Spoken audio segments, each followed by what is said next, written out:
Where new House Speaker Mike Johnson is in a tough spot, out of the fire into the frying pan, right out of the chute here. Yeah. So he's got to get Democrats on board with a $14.3 billion aid package for Israel. So the aid will bring cuts to IRS funding, meaning that this bill, if it passes, would be fully paid for.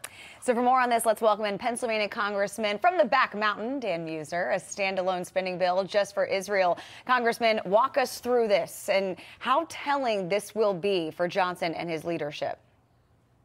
Well, he's showing a respect for the American taxpayer, frankly, where there's some big dollars that Israel needs and funding for military equipment in a urgent emergency manner. The idea, frankly, that we would couple that with Ukrainian funding is certainly a non-starter for me, but it's a little outrageous, trying to just leverage an unaccountable amount of funding. And I'm all for support for the Ukraine, but the American taxpayer deserves for transparency and accountability for every dollar that it's being asked to pay. So right now we have an emergency situation with Israel. Now, frankly, I'm not so sure the Israelis won't pay for this military equipment, but we need to pay for until that's certain. And what Speaker Mike Johnson is doing, who I support entirely and is a very good friend of mine, and I respect him, he's showing respect for the American people, and we need to have pay-fors. Yeah, we need to have accountability. People want some responsibility, and outside of this fiscal insanity that's existed. Okay, and this bill, that's accurate. So this bill, if it does pass in its current form, would be fully paid for, right? They're taking the money from IRS funding. Correct. Okay. The emergency in Israel is far more of an emergency than hiring IRS agents. Yeah, correct. To audit the American people in an election year. Doesn't make a lot of political sense to me. All right, Congressman, so the Hill says that Mitch McConnell and the new House Speaker are headed for a shutdown showdown over Ukraine funding because Mitch McConnell is all for this massive Ukraine, Israel, Taiwan, $105 billion package. How does this play out over the next several days? Well, look, the American people, I think they're wrong. I think they want transparency. If you're going to spend another $61 billion, by the way, that's what's in this bill. We've already provided the Ukraine with over $110 billion.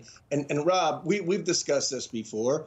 The EU and NATO nations on equal GDP ratios have put in about 60%, barely, of what we've put in, the United States taxpayer has put into the Ukraine. So we need to support the Ukraine, but it needs to be parity with our so-called allies, and we can't be taken advantage of. And so the next 20 billion, 30 billion, perhaps 40 billion should be coming from the EU and NATO, not from the American taxpayer. And I want to point out something here is National Security Council spokesman John Kirby. We've heard a lot from him in the past few days, touting American leadership during the war. Take a listen to this. And if it wasn't, quite frankly, for American leadership, I don't think you'd see. In fact, I know you wouldn't see the increase of the aid getting in. Again, we know there's a lot more that needs to be done, but it's because of American leadership on the ground and American convening power that we're able to get that aid in and try to see if we can sustain it. We're working very hard at this. Talking a lot about American leadership there coming from the commander-in-chief, but who is calling the shots here? You know what? It's not American leadership. It's American laziness.